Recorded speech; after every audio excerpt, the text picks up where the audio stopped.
All right, week 14 of the NFL season has come and gone, and so we're back with an update on the AFC North. Starting with the game, it was an all individual game week for the AFC North. We're going to start with the divisional matchup of the still division leading Ravens against the Steelers. The Ravens winning this one on the road by the final score of 16-14. Ravens improving their record to 9-4. The Steelers are now 5-8. Early goings were a little slow, probably as expected given the circumstances. Tyler Huntley doing a serviceable job early. Roquan Smith would sack Kenny Pickett.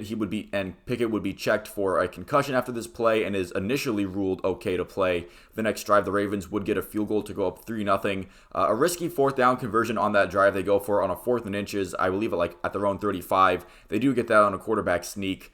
Broderick Washington would knock down a Pickett pass on 3rd down the next drive, but then Kenny Pickett would be put into concussion protocol following that play in that drive. J.K. Dobbins would break off a long run leading to his own 4-yard touchdown run to make the Ravens lead 10-0. Trubisky looking good in his first action after Kenny Pickett was knocked out of the game. He would find Pickens deep, and the drive is finished off with a Najee Harris touchdown before the first quarter would end. So it is 10-7 after the first quarter. It looked like the Ravens might start running away with this one, but the Steelers did respond with Mitch Trubisky in at quarterback.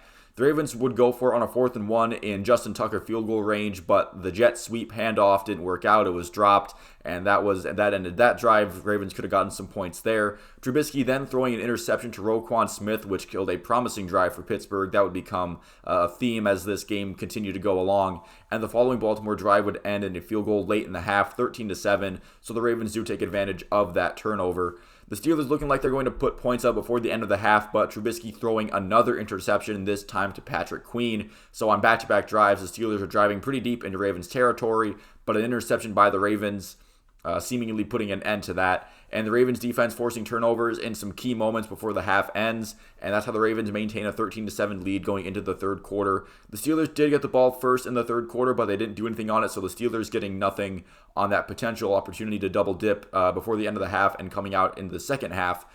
Tyler Huntley was then hurt after a Minkah Fitzpatrick hit. He was also being held up too.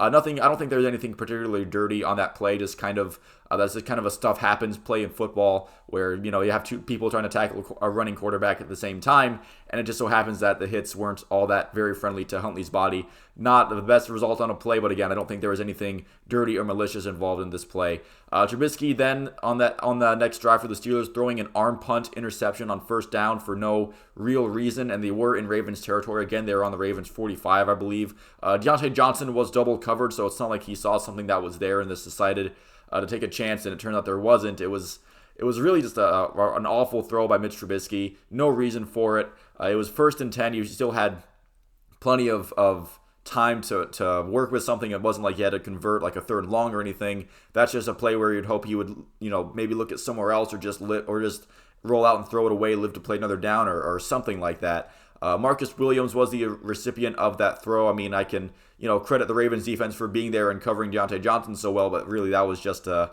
rough decision there by Mitch Trubisky. Not really sure what was the thought process there. And that was the 3rd interception thrown in Ravens territory. Again, just a horrible throw, but that interception was ruled out of bounds at the 1. It was initially ruled a touchback, but it was out at the 1. So for an arm punt, it was definitely a precision arm punt. It definitely pinned the Ravens deep in their own territory.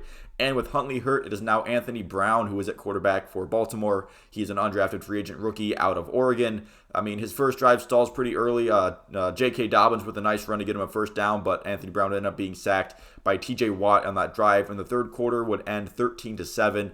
Steelers getting another decent drive, maybe looking to cut the lead with a field goal, but Calais Campbell gets the block on that. And the Ravens defense, they were giving up yards. I've said earlier, they were, a lot of these turnovers and missed opportunities for points for the Steelers came in Ravens territory and in the red zone. And this field goal was I think it was a 40-yard field goal, so it wasn't like he was working with the long one. The Steelers were getting plenty of yards, but the Ravens defense clamping up in the red zone and forcing turnovers at key points. Really clutch performance by them when they definitely stepped up when it mattered, and that's sometimes as a defense, that's all you can ask for. That's the contribution that you really want is to just your defense to step up in key moments, and the Ravens defense did that very well. The Ravens would get to well within field goal range, and Tucker would make it 16-7. Trubisky then would have a dime to Deontay Johnson when he was getting into do or die time for the Steelers. Really tough roughing the passer call on the Ravens on that pass as well. It wasn't really, not really a whole lot there, I don't think, but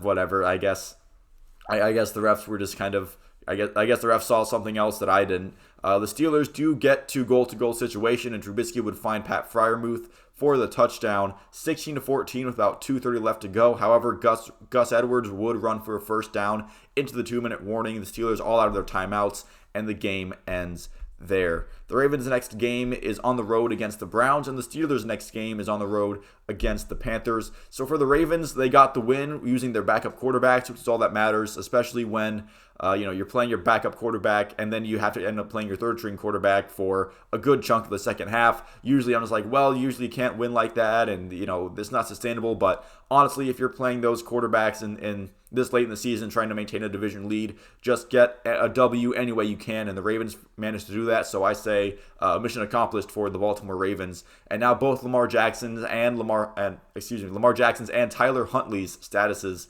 are all up in the air as of right now. It is unclear whether either of them will be able to play against the Browns. So the outlook for the Ravens they're going to kind of depend on this quarterback situation and how those injuries stack up as the week goes along. And the Steelers, for this loss for them, is kind of a nail in the coffin for false hope on the season.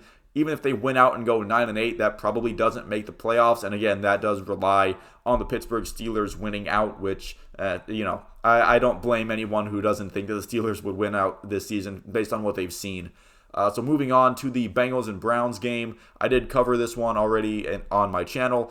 Bengals winning at home 23-10. Cincinnati now 9-4. Cleveland now 5-8. The kind of the basic TLDR of this version is that the Burrow era Cincinnati Bengals, I cannot talk, finally beat the Cleveland Browns. It was getting a little bit strange that the Bengals hadn't been able to conquer the Browns, especially seeing how these two teams have been playing the last couple of seasons. It's just been a little weird that the Bengals haven't gotten one up on the Browns once, but that finally came to an end on Sunday. Bengals offense showing up when they had to, despite missing both Tyler Boyd and T. Higgins for pretty much the entire game. Joe Mixon and the run offense coming alive in the second half after not really being really given much of a chance in the first half. And the Bengals defense doing a very commendable job against the Browns rushing attack. Nick Chubb basically nullified the entire game.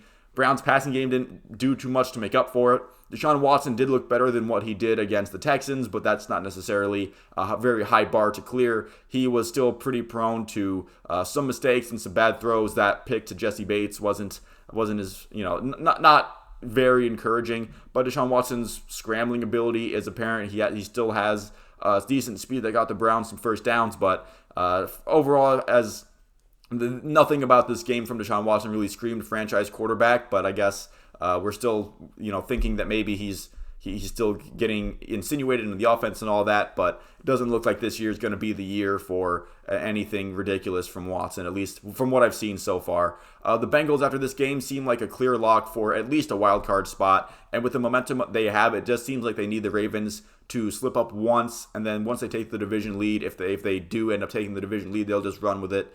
So depending on how the quarterback situation goes for the Ravens, and if they're able to keep cobbling together wins with backup quarterbacks, then maybe the Ravens can just win out and continue to hold this division lead. But the Bengals look like they are just waiting for the Ravens to slip up at least once and then just grab that division lead and not let it go of it. And the Browns, similar to the Steelers, can pretty much put away all that false hope about the playoffs. They can store it away for next year. Maybe next year will be our year, all that kind of stuff. The rest of the season for the Browns basically is just seeing if Kevin Stefanski can put together an offense that works with their shiny new, quote-unquote franchise quarterback. He is 0 for 2 so far for this season, but how much of that is Stefanski game planning and how much of that is Deshaun Watson still having to get used to playing football games again, who knows. So that's pretty much it for the AFC North. Thank you for watching this video. If you made it this far into it, let me know if you have something to say down in the comments below. Leave a like and subscribe if you'd like to see more like this, and I will see you at the next one.